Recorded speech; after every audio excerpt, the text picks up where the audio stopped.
제가 왜 대통령실이 변하고 국민의힘도 좀 정신 바짝 차려야 되냐 이런 얘기를 막 하면 기사 띄워주세요. 난 이거 그냥 총선 때하고 말 줄 알았더니 이거 아니에요. 다음 거. 네. 이제 전국민 25만 원 주자를 본격적으로 시작했어요. 이재명이. 어우. 무슨 돈으로 줘? 추경할 수밖에 없죠. 추경해서 적자 국채 발행해가지고 추경해야 된다는 소리인데. 진짜 쟤네들은 쟤네들 해도 돼요 그렇게. 진짜 미친 것 같습니다 정말로. 아니 이거를 그 전국민 25만 원 주면 지금 사실 전 세계적으로 미국 같은 경우도 이 돈 풀면 지금 물가 못 잡고. 그렇죠, 못 잡죠. 인플레이션. 그래서 지금 조이잖아. 네, 금리 올리고. 근데 전국민 25만 원을 준다. 근데 일단 지금은 뭐 정부에서 노하면 또 많은 대중들이 저거 봐라. 그렇죠. 국민들 힘든데 돈 나눠준다는 것도 못하게 한다고. 분명히 그렇게 갈 겁니다. 민주당은 또 이제 저렇게 어떻게든 뭐 또 본인은 대중 인기 영합 쪽으로 그렇죠. 가고 이쪽에서 그러니까 이쪽은 국민들 안 돌보는 것처럼 만들고. 그렇죠. 그러니까 포퓰리즘이라는 게 사실 뭐 정의학에 따라 다릅니다. 그러니까 이재명 대표는 그렇게 얘기하더라고요. 25만 원 주는 게 왜 포퓰리즘이냐고. 그렇지. 엄청 놀랐어요. 그 말 듣고. 13조 들던데 13조? 네, 13조 드는데 누구 돈으로? 자기 돈으로 주지. 그렇죠. 우리나라가 내년에 지금 만기되는 국채가 100조가 처음 넘었다더라고요. 그러니까. 104조 2천억인가 그랬을 거예요. 제 기억에. 이 국채 상환되는 게 100조가 넘는 시대에 왔는데 전 납득이 안 되는 거예요 지금. 건전재정 전 사실 윤석열 대통령이 다른 건 모르겠지만 적어도 총선 앞두고 건전재정 하신 거는 그거 하나 인정. 진짜 칭찬 받으셔야 되는 거예요.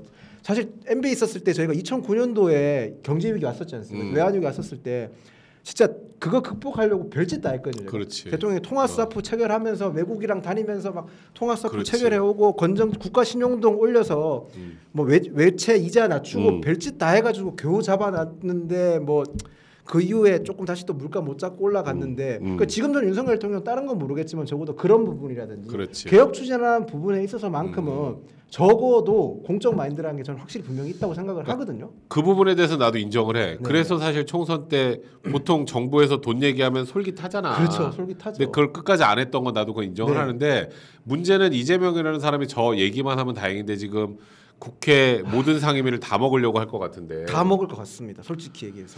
그러면 나는 제일 걱정되는 게 처분적 법률이라는 걸 만들까 봐 걱정이에요. 처분적 법률이요. 그러니까 처분적 법률을 쉽게 말하면 집행부 없이 법 만들어서 바로 하는 거야. 네.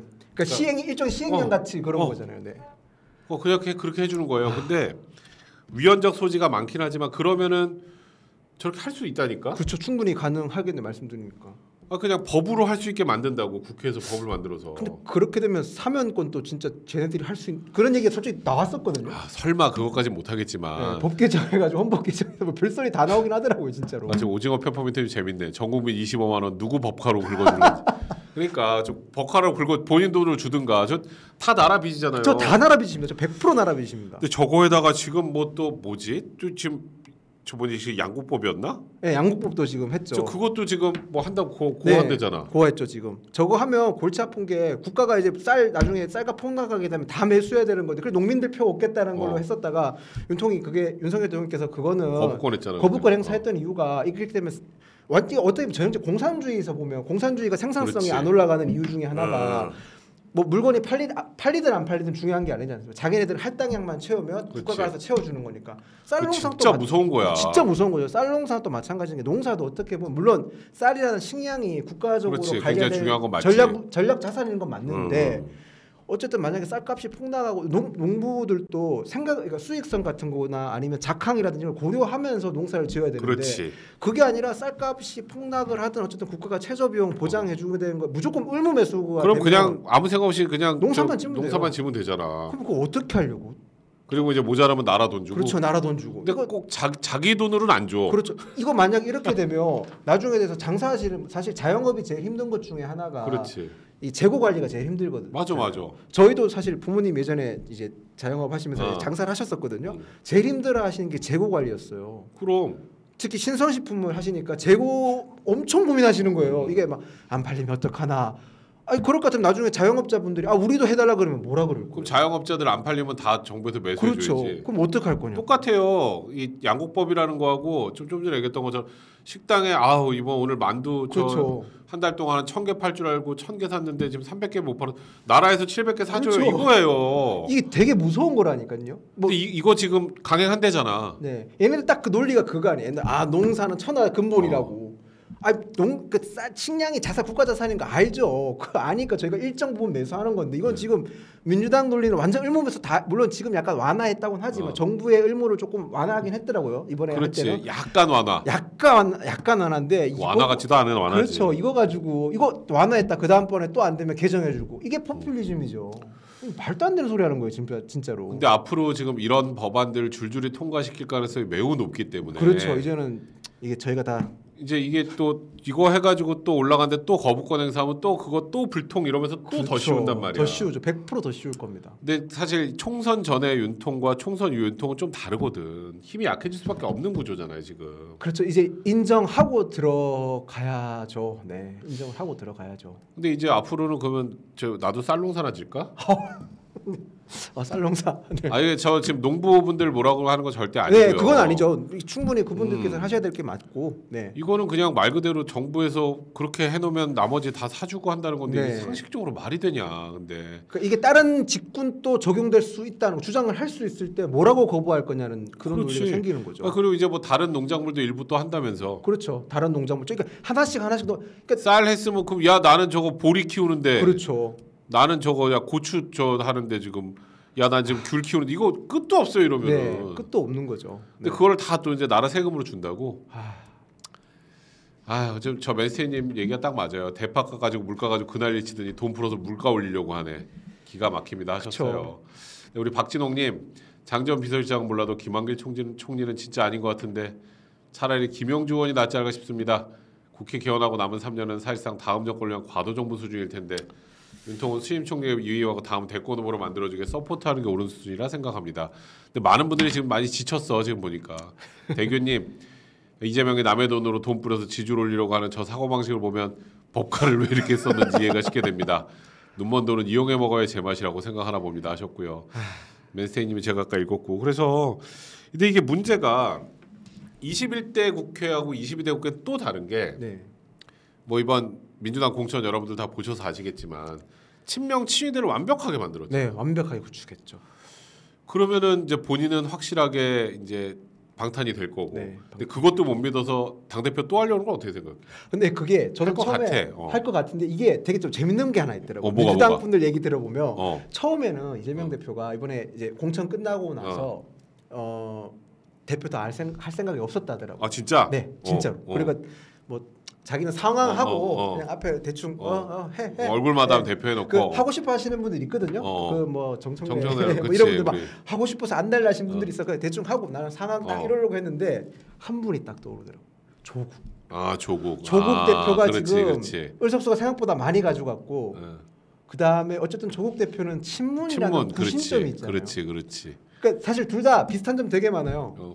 친이 세력이 있고, 그렇지, 확실한 있지. 팬덤이 있고, 그렇지. 사법 리스크가 있잖아요. 그렇지. 사법 리스크는 조국이 좀 더 근데 빠르긴 빠른데. 그래서 약간 이재명 대표가 안심하는 듯하지만 이거 혹시 모르니까 불안해가지고 일단 왜냐하면 민주당에서 다 친명이긴 하지만 그래도 일부 비명이나.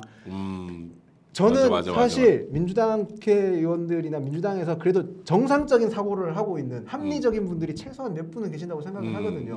그런 분들이 이탈해가지고 조국 혁신당도 합리적이진 않은데 어쨌든 거기 이탈해가지고 새로운 세력을 구축하게 되면 이재명 대표도 머리 복잡해지잖아요. 그러니까 이재명 대표 입장에서는 지금 아우토반 깔아가지고 달려야 되는데 혹시나 작은 자갈 하나 있으면 삐끗하니까 뭐든 지금 하나 하려고 하는 것 같아요. 뭐든 그러니까 불안 요소를 다 제거해야 돼. 사법 리스크가 너무 크니까. 그렇지.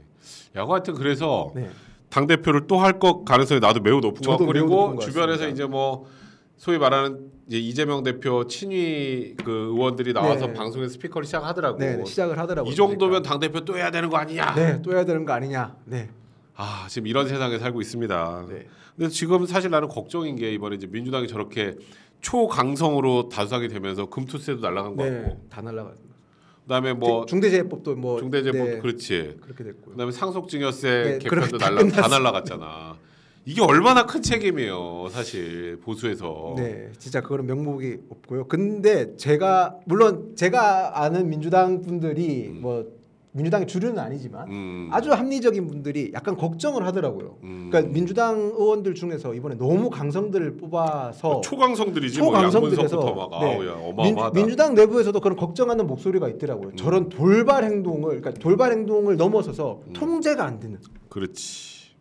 제어가 안 되는 발언이라든지 완전 그런 뻘짓이라는 그런 것들을 하지 않을까라는 민주당 내부에서도 약간의 걱정의 목소리가 벌써부터 있긴 있습니다. 그러니까 이제 나도 그래서 지금 저 정도가 되면 이제 분명히 헛발질하는 사람들이 어마어마하게 나올 것이고 그러다 보면 다음 지선, 다음 대선은 국민의힘의 유리한 국면이 접어들 것이라는 생각도 많이 하는데. 지금 보수가 지금 대통령실이랑 막 이러면서 자꾸 이런 식으로 가면은 저쪽이 난리가 나도 저쪽이 또 먹을 수 있단 말이에요. 그렇죠. 그거를 감당을 못 하겠어요. 맞아요. 그래서 제가 아까 좀 보수 지지자분들한테 지금 상황이 답답하고 힘드시고 짜증 나겠지만 저희가 뭉쳐야 되고 조금 더 지켜봐 주시고 응원해달라고 부탁드려요. 그러니까 면목 없는 거 맞아요. 저도 송구하고 정말 무슨 할 말이 있겠어. 성적표 이렇게 갖고 와가지고 그렇지. 등록금 내주시는 부모님한테 죄송합니다. 다음번에 장학금 받겠습니다. 좋은데 취직하겠습니다라고 말하는 것 같아서 정말 죄송해요. 정말로 그렇지. 진짜로. 그러니까 이게 네. 사실 요즘에 그 종편도 시청률이 안 나오고 네, 정말 안 나온다고 하더라고요. 사실 뭐 저희 채널도 뭐 저희는 완벽하게 막 이제 뭐 저쪽 끝으로 가 있는 보수들 아니지만 그래도 네. 보수 채널이랑 국민의힘 채널이랑 많이 얘기를 하는데 그러니까 많은 분들이 실망하니까 또 대통령하고 뭐 한동훈 위원장은 안 좋다 어쩌고 나오니까 여기 분들도 맨날 이렇게 답답해하고 하시니까 사실 걱정이 좀 많이 돼요. 그렇죠. 그런데 뭐 걱정하시는 분들 많고 하는데 저희가 그래도 이런 말하면 되게 많이 비난하시고 하는데 소송거구제도 때문에 의석수가 많이 못 가져간 것도 있고요. 그렇지. 맞아요, 그거는. 그리고 한편으로 들은 생각은 저희가 정말 최악의 상황에서 저는 국민들께서 108석을 주신 게 만약에 진짜 민주당 논리대로 정권 심판 논리고 정말 잘못했다. 그러면 200석 가져갔었어야 했던 거예요. 근데 200석을 안 주신 것 자체가 그건 진짜 천만다행이지. 네, 저는 그게 약간 그래도 국민들께서 최소한의 뭔가 저희한테 물론 해초리 몽둥이 치신 거 맞아요. 잘하라고 하신 건 맞지만 최소한의 뭔가 방언을 해봐라라고 기회를 한 번은 주신 거라 생각을 합니다. 그렇지. 그거가 정말 천만다행이라고 나도 개인적으로 생각이 많이 들어요. 자, 우리 아쿠아리스님. 인기 멘트만 달리는 민주당 나라 살림 걱정입니다. 맞아요. 네. 그리고 아까 말한 상속세, 뭐 증여세 개편이니 뭐 금투세 뭐 다 부자 감세 어쩌고 하면서 또 그냥 그 논리가 너무 짜증 나는데 또 그러고 가겠죠. 네. 김찰리님, 그럼 저희가 현재 기댈 수 있는 유일한 희망 첫 단추는 6월 7일 이화영 선고인 거겠죠? 이화영 선고는 제가 보기에 불보듯 뻔해요. 근데 이제 제가 걱정되는 건 이화영이 지금 저렇게 난리를 쳐놓고 이재명 들고 나오고 민주당 의원들 검찰청 앞에 가서 뭐 시위하고 하는 걸 보면서 이재명 대표 기소하는 게 늦어지겠구나, 대북 송금이. 저도 그게 걱정이에요. 그러니까 그걸 노리고 하는 거예요. 그게 눈에 너무 뻔히 보이는데 제가 말씀드렸던 것처럼 제목만 보고 아이고 검찰청에 술 먹었구만. 그렇죠. 술 먹었죠. 딱 그렇게 나올 겁니다. 그게 걱정입니다, 사실. 사실 전 정기국회 때 국정감사 때도 굉장히 법사위 국정감사 엄청 걱정됩니다. 그러니까 윤정희님, 백변님, 조국은 언제쯤 확실히 구속되나요? 제가 언제라고 단어는 못 하는데 일단은 배당됐고요. 대법원 재판부 배당됐고 뭐 제 생각에는 빠르면 8월, 늦으면 9월 정도면 되지 않을까.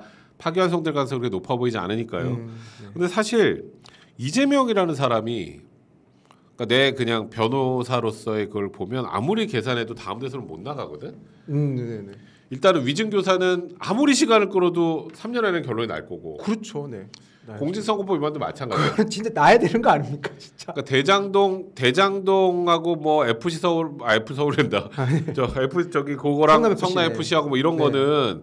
너무 복잡하고 사건이 많아서 시간 끌려면 끌고 길어질 수 있지만 이 두 개는 안 되는데 그렇죠. 요즘에 이번 총선 끝나고 지금 딱 이화영 저 과정에서 저렇게 민주당 하는 거 보니까 저 두 개도 버텨보려는 거 아닌가라는 생각이 들어서 걱정이 너무 많이 돼요, 솔직히. 근데 보통 저는 이게 제가 비법조인으로서 진짜 궁금한 게 그러면 저렇게 증언 자주 바꾸고 저렇게 되면 재판에 영향이 없나요? 이화영은 당연히 영향이 있죠. 그래. 그러니까 지금은 어차피 자기는 틀린 거야. 네, 어차피 틀렸는데 내가 살려면 이재명이 어떻게 대통령이 돼야 된다는 것뿐이야. 그래서 지금 아까 말했던 괴베리스 그걸 하고 있는 거예요. 진짜 맞구나. 네. 그래서 이재명 대표 같은 경우는 나는 이제 만약에 예를 들어서 이제 막 그래서 재판 막 안 가. 네. 공전하고 그러면 이제 원래 법원에서 구인하거든. 네. 피고인은 출석 의무예요. 네, 출석 의무. 네. 근데 그거 구인하면 어떻게 될 것 같아? 난리가 나겠지. 난리가 나죠. 또 장미꽃 던져주는 거 아닌가. 그러니까 그런 것 때문에 지금 지금 재판부도 머리가 너무 아플 것 같은데 이재명이라는 사람은 알겠지만 본인은 어떻게든 다음 대선 전까지 모든 하나가 대법원까지 안 가는 게 목적이거든요. 그렇죠. 네, 그렇겠죠. 일단 그 과정을 어떻게든 이제 저는 법원이라도 네. 중심 세우고 뭐 없는 죄를 뒤집어 쓰라는 게 아니잖아. 그렇죠. 지연된 정의는 그렇죠. 정의가 아니에요, 정말. 진짜 아니 저는 공직선거 제가 어쨌든 이쪽 여의도 정치판에 있으니까 공직선거법을 다른 법은 모르겠지만 공직선거법만큼은 법조인만큼 찾아볼 수밖에 없거든요. 그렇지. 거기 보면 공직선거법은 사건 알고 된 나서부터 기소를 6개월 이내 해야 되고 기소되고 나서 6개월 이내에 뭐 1심 판결을 내려야 된다고 있는데 이렇게 안 지켜지는 거 보고 그러니까 뒤에는 훈시 규정이고 훈시 규정을 앞에는 그렇고 앞에는 이제 공소시효가 딱 이제 짧은 거고 그거는 이제 당연히 강행이고. 네. 근데 이게 공직선거법 위반도 너무 뻔한 건데 다 부인하면 또 다 증인 부르고 해야 되거든. 그러니까 어떻게든 시간 끌 수 있는 모든 나는 지금 거기다 또 대장동 변호사들 다 이번에 국회 입성해가지고 변호사 세례 뽑아서 기록 볼 시간 오래 걸려가지고 또 연기 이런 거 할 것 같은 걱정이야. 저도 김동아 변호사 진짜 뭐라고 했었죠? 진짜 법원 또 사법부도 뭐 민주적 통제를 받아야 돼. 저 그 말 듣고 진짜 깜짝 놀랐습니다. 정말로. 그게 저 전체주의고 사회주의고 그래요. 말도 안 되는 소리 아닙니까 진짜? 법원만큼은 완벽하게 독립이 돼야 되는 거고. 그렇죠. 진짜 저쪽은 조국 뭐 대표는 뭐 참, 진짜. 그러니까 하여튼 걱정이 많아요. 진짜 정말 싫습니다. 정말로.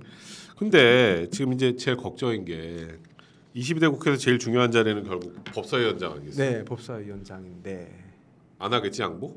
절대로 양보 안 하죠. 법사위는 상임위 중에 상임위고 법사위를 장악이라 저희가 법사위원장을 맡으면 일단 입법을 지원할 수도 있고 그 다음에 약간 법사위는 이제 체계 자구 심사를 하니까 모든 상임위에서 통과된 모든 법을 다 심사할 수 있거든요. 이제 말 그대로 체계는 다른 법과 충돌되는 게 있는지 없는지 파악하는 거고 자구 심사는 이제 법률적 용어라든지 이런 거를 이제 제대로 검토하는 건데 맞아. 거기를 저희가 지키면 사실 조금 어떤 희망이 보이는데 못 지킬 것 같게 민주당은 양보할 마음이 전혀 없는 것 같습니다. 21대 처음에 민주당이 난리 쳐가지고 민주당이 다 했잖아. 상임위원장 전부 다 했잖아.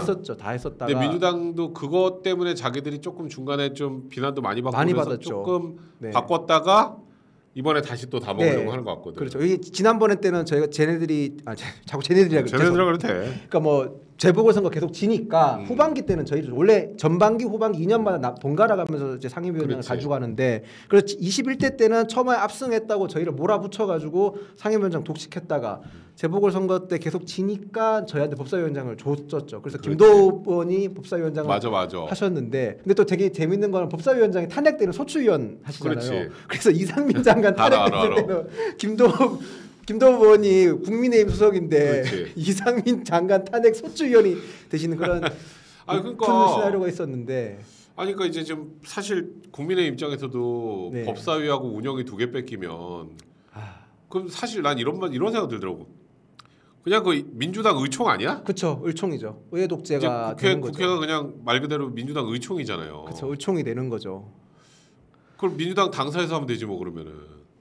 그래서 지금 되게 우픈 얘기가 나온 것 중에 하나가 이번 22대 국회 국민의힘 의원님들이 하실 일이 딱히 없을 거고 국회의원회관보다 로텐도홀이나 아니면 국회 앞에 그 계단 있거든요. 본청 앞에 있는 계단.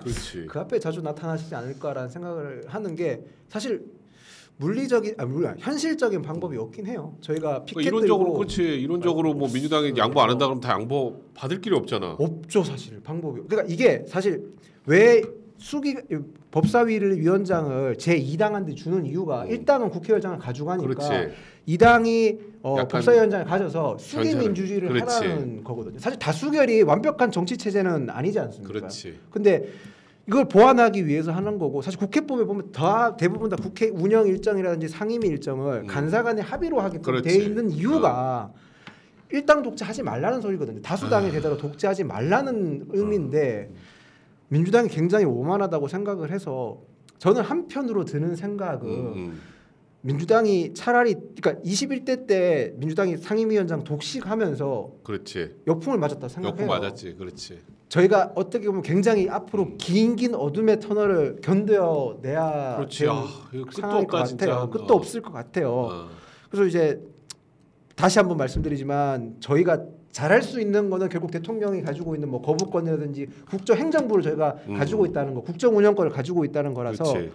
국민의힘이나 정부 집권 여당으로서 정부와 호흡을 잘 맞춰야 되고 그 과정에서 저희가 잘해야 되는데 지금 그런 모습을 못 보여서 되게 송구스럽지만 그러니까 이제 민주당이 이제 18개 상임위 다 먹고 국회의장 추미애가 하고 아니 국회의장은 지금 그래도 뭐 또 하마평에 여러 사람 오르긴 하더라고요. 그게 조정식 의원도 좀 조정식도 김태년 그러니까 민주당 오선 의원들도 하려고 하더라고. 이게 되게 재밌는 게 국회의장이랑 그다음 원내대표 선거 같은 경우는 국회의원들이끼리 하는 거거든요. 그렇지. 그래서 이 선거가 정말 예측이 안 된다고 하더라고요. 정말로 거짓말 안 하고 마지막에 이제 의원들이 자기들이 호소하지 않습니까? 투표 호소할 때 최종 발언보다 이제 연설 마지막에 앞에서 해요. 의원들한테 자당 의원들한테 그렇지. 그때 막 뒤바뀐다고 하더라고요. 그래서 이거 정말 어떻게 될지 모른다. 민주당 아까 제가 말씀드렸지 않습니까?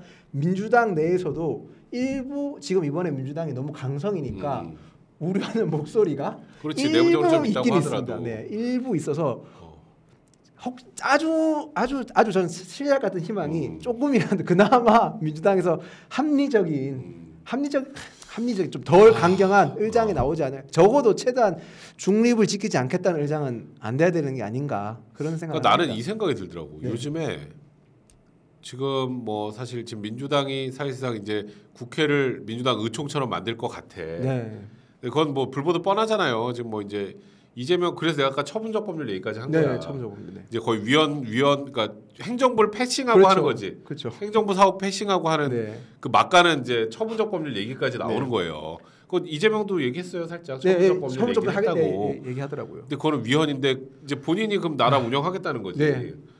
이 정도의 위중한 상황이면 좀 국민의힘이나 대통령이랑 똘똘 뭉쳐야 되는 거 아니냐? 맞습니다. 지금 똘똘 뭉쳐야 될 때인데 지금 저기 우리 댓글창에서도 갈라져 있는데. 그렇죠. 지금 사실 저도 댓글 보면서 마음이 되게 아픕니다. 제가 사실 뭐 특정 정치인 편드는 것도 아니고 정말 저는 최대한 어쨌든 제가 그나마 보수 진영 정치인 판에 있는 사람치고는 좀 어린 편이라서 최대한 객관적으로 얘기를 하고 싶어요. 근데 저도 사실 뭐 얘기 잘못하면 비난받고 하면 저도 사실 댓글 다 보거든요. 그치. 마음도 아프고 무섭기도 해요. 사실 솔직히 얘기해서. 근데 그러니까. 지금은 진짜 뭉칠 때예요. 정말로. 그러니까 사실 저도 막 이렇게 희망적이고 좋은 얘기를 해드리고 싶지만 그거는 시청자분들을 속이는 거라고 생각해요. 그거는 저도 그래서 저도 저희 채널이 항상 힘들 때 힘든 이유가 있어요. 힘들면 잘못된 거 자꾸 얘기하고 그러다 다 그러는 건데 어쨌건 지금 현재 민주당이 앞으로 국회를 이렇게 끌고 나갈 거라고 저희가 단편적으로 설명을 드린 거예요. 이런 상황이라면 정말 국민의힘 또 대통령실이 진짜 정신 바짝 차려야 돼. 그리고 진짜 바짝 차려야 됩니다. 당장 이제 나는 이제 걱정이 이제 최상병 특검 저기 뭐 본회의 올려가지고 이제 할 거 아니야. 하겠죠. 근데 이거는 대통령실에서 거부권 행사하기가 좀 어렵지 않겠어? 저도 난 통과는 뭐 당연히 되겠지. 저희가 다수니까. 이거 어렵지 않겠어? 그래서 지금 국민의힘 내부, 그러니까 지금 사실 국민의힘 내부가 아직 지도부 체제 결정을 못 해가지고 아직까지 당론을 못 정한 것도 맞는데 이게 특검이라는 게 사실 이게 수사 범위라든지 제가 법조인은 아니지만 법조인 분들한테 물어보면 사석에서 물어보거나 아니면 이제 방송 전에 물어봐도 조금 억지가 있다고 얘기하더라고요. 최상병 특검 자체가. 그러니까 사실 뭐 진상 규명을 하자를 무조건 뭐라고 할 수는 없어요. 그거는 저는 해야 된다고 생각해요. 그래서 사실 나는 현실적으로 국민의힘이 최상병 특검을 차라리 받더라도 내용에서 독소 조항이 그걸 빼야 되는 거예요. 저도 그렇게 생각해요. 이거 거부권 행사하면 지금 사실 이제 지금 현재 이제 22대 국회의원들 기준으로 생각을 해보면 이제 뭐 필요 없잖아. 그렇죠. 대통령실에. 그러면 거부권 행사인데 다시 통과되면 그건 이제 완전 맛이 가는 거거든요. 그러니까 저도 현실적인 게 그게 맞는 게 이게 2030 세대 특히 군대를 다녀온 남자분들한테는 최상병 사건이 와닿았던 게 저도 사실 군대에서 말도 안 되는 거 너무 많이 겪었거든요. 근데 그런 것들 뭐 사단장 오기 보여주기 위해서 뭐 구명조끼 빼고 빨간색 해병대 조끼 저도 군 생활할 때 훈련하는 과정에서 몇 번 죽을 뻔했거든요 정말로. 그게 보여주기 뭐 그런 실전적인 훈련이라고는 하지만 뭐 그런 식의 안전 수칙을 위반했다든지 그런 것 때문에 가지고 있는 군에 대한 불신 그런 것에 야기됐다고 생각을 해요. 그렇기 때문에 결과적으로 진상 규명을 해야 되고 저도 억울하게 죽은 최상병님에 대한 그런 밝혀야 된다고 생각을 하거든요. 그렇지. 충분히 밝혀야 된다고 생각을 하는데 최대한 근데 이게 지금 민주당의 특검 논리는 실체적 진실 규명과는 거리가 멀다고 생각해요. 완전 정치적 구호라고 나는 개인적으로 합니다. 지금 최상병 특검 민주당 방식으로 밀어붙이는 건 결국 탄핵의 단초를 만들려고 하는 거라고 생각해요. 네네. 사실 그렇게 생각을 하는데 이걸 키운 것도 문제가 있는 거야. 사실 그 부분 또 그 당시에도 결국 그게 돌고 돌아서 이종섭 호주 대사 했다가 뭐 런종섭이라 이러면서 확 빠졌던 거잖아요. 그러니까 법적으로 문제가 그러니까 이종섭 대사도 법적으로 문제가 없다. 절차상 법적으로 문제 없다는 건 이제 저도 알겠는데 저도 이제 그런 시기라든지 아니면 조금 이거를 시차를 낮추던가 아니면 굳이 뭐 호주 대사 아니더라도 뭐 물론 호주 대사가 저도 왜 가야 되는지는 중요한 건 알겠어요. 호주가 이게 조금 중요한 이유가 그런 건 충분히 군사적으로 중요하니까 그건 충분히 납득은 되는데 차라리 그럼 시기라도 좀 다르게 했었으면 정부적 판단이 조금 갔었으면 어땠을까라는 아쉬움은 굉장히 많이 듭니다. 저도. 그러니까 뭐 어떤 분들이 뭐 예전 서해 공무원 특검 그거 국민의 못해요. 지금 숫자가 몇 명인데 어떻게? 그걸 어떻게 지금 저희 추진하면 더 난리 날 그러니까 많은 분들이 막 그러면 저것도 하면 이것도 해라 하는데 지금 숫자가 안 돼서 아무것도 못해요. 저희가 민주당이랑 지금 거래를 할 수 있는 그런 뭐 거래라는 표현보다는 어떤 협상을 할 수 있는 지금 저쪽이 하면 따라가는 거 아니면 그걸 어떻게든 좀 약하게 수정하는 거 해야지. 저희가 최상병 사건 특검에 독소조항 빼는 것도 협상이 아니라 읍소를 해야 되는 상황이죠. 그러니까 말이에요. 저희 입장에서는 실체적 진실을 규명하자에 초점을 맞춰달라고 갈 수밖에 없는 거죠. 그러니까 이게 까딱하면은 대통령실에서 거부권 저 민주당 안대로 해서 거부권 행사하고 여기서 통과되면 완전 가는 거거든요. 그렇죠. 그건 하면 안 돼요. 그렇죠. 그러니까 그런 것들을 좀 현명하게 국힘도 그렇고 대통령실도 고민을 좀 많이 했으면 좋겠다. 네네. 원래 좀 재밌는 얘기를 더 하고 싶었는데 오늘은 약간 조금 좀 가볍죠. 좀 약간 우울하고 뭐 그러실 텐데 아무튼 그래도 이렇게 정확하게 분석하고 듣고 많이 알아주시는 게 앞으로 저희 뭐 보수 정치 미래에도 훨씬 도움이 되지 않을까 하는 생각이 들어서 오늘 조금 우울할 수 있는 얘기지만 좀 여러 가지 얘기를 한번 해봤습니다. 오늘 어떠셨는지 모르겠네요. 어땠어요 오늘? 저는 되게 사실 떨렸는데 되게 편하게 해주셔가지고. 뭐가 떨려 지금 말 잘하더만. 아니 진짜 많이 떨려. 저 진짜 생각보다 되게 좀 소심하고 많이 떨고 이래가지고 엄청 떨었는데 되게 편하게 해주시고 특히 법률적인 걸 제가 어쨌든 잘 모르는 부분이 많은데 좀 자세하게 저도 많이 알았던 것 같고 이번에 들었던 걸 토대로 앞으로 방송 나가서 민주당이랑 더 치열하게 싸우겠습니다. 그리고 오늘 이제 김윤영 부대변인은 앞으로 이제 종종 저희 정치와 수다에 이제 우리 젊은 보수 스피커로 많이 모시려고 해요. 여러분들도 오늘 들어보시니까 괜찮죠? 다음에 또 저희 한번 오고요. 오늘 이제 댓글 쭉 마무리하고 마치도록 하겠습니다. 포엑스라지 자유님, 아무것도 못하는 여당과 정부 차라리 보수 국민들 중에 제비뽑기로 뽑아서 더 잘. 이런 얘기를 이분도 완전히 보수신데 그렇죠. 이런 얘기를 해요. 네. 저희가 진짜 반성할 부분이고 딱 되새겨야 될 부분인 것 같습니다. 네, AJD님 솔직히 지난 대선 때 준스톤 2번 가출한 거 보고 준스톤 욕을 많이 했습니다. 그 상황에서 자기 정치만 하는 X라고요. 그런데 요즘 윤통 행동을 보면 모르겠습니다. 준스톤이 그때 설마 이걸 예측할까요? 제 주변과 어머니 주변에서 보수를 지지하는 분들이 윤통에 대해 말하는 걸 들어보면 이재명 지지자들로 착각이 될 정도. 근데 솔직히 저도 그래요. 제 주변도. 그래서 나도 그래서 같이 뭐라 해요. 저도 지금 상황이 너무 그러니까. 데니스 킴님 윤통은 무슨 계시라도 받은 양 의대 2,000명 고소하고 가만히 있는 한유한 작가는 홍 시장은 며칠 만에 독대하나요? 이러니 김건희 여사 입김 얘기가 나오죠. 그리고 국힘 뭐 하나요? 특히 윤지혁 대표 포함 영남권 의원들 조정원 의원 혼자 총선 100서 쓴다던데. 그리고 또 김재섭 의원하고 또 오늘 또 그 험지 많이 나왔던 이번에 떨어진 분들도 청년 정치인들 이제 뭔가 보수의 변화를 꾀해보려고 노력 많이 하신다고 하니까 한번 얘기 들어보죠. 또 맨스테이님 루터킹 목사의 말처럼 도덕 세계의 궤적은 정의로 휘어진다는 말을 믿습니다. 저도 믿고 싶습니다. 테슬라님 저 모태 보수입니다. 제발 대통령실 좀 정신 차리게 해주세요. 윤 대통령님 방향은 맞지만 과정과 커뮤니케이션이 너무 거칩니다. 제발 고집도 좀 꺾으시고 정치인의 화법과 언어를 배우셔야 합니다. 선거 내내 이것 때문에 그 고생을 했는데 앞으로도 안 바꾸시면 정말 답이 없습니다. 사실 저도 테슬라님 의견에 100% 동감합니다. 아쿠아리스님 보슬 힘 빠지지만 이재명 죄를 잊어버리지 맙시다. 이건 잊으면 안 돼요. 네, 진짜 중요한 말씀인 것 같습니다. 이쁜이님 25만 원이면 살기가 괜찮아지남. 13조면 저수지에 돌 하나라고 하던데 제명이 저수지 돈 풀어라. 확 와닿네. 네. 맨스테이님 논리 비약이지만 이 모든 사태의 시작은 유창훈 서울중앙지법 민사단독 판사 때문인가요? 근데 또 어떨 때는 이재명 대표가 풀려 있어서 오히려 이쪽이 낫다고 얘기도 많이 했어요. 그것은 맞아요. 네. 그래서 지금은 유창훈 판사 탓을 할 건 아닌 것 같아요. 네. 사실 개인적으로 생각됩니다. 저도 판사분들 사법부에 대한 거는 그런 얘기 안 하시는 게 맞는 것 같아요. 네. 테슬라님 우파가 뭉쳐야 합니다. 그러려면 윤통님이 아우러져야죠. 한이 다 잘못했고 내 잘못 없다 이런 식으로 나오니 우리가 분열하는 겁니다. 내 탓입니다. 말 한마디만 했으면 우리가 이러겠습니까? 아유 와닿습니다. 와닿습니다. 저도.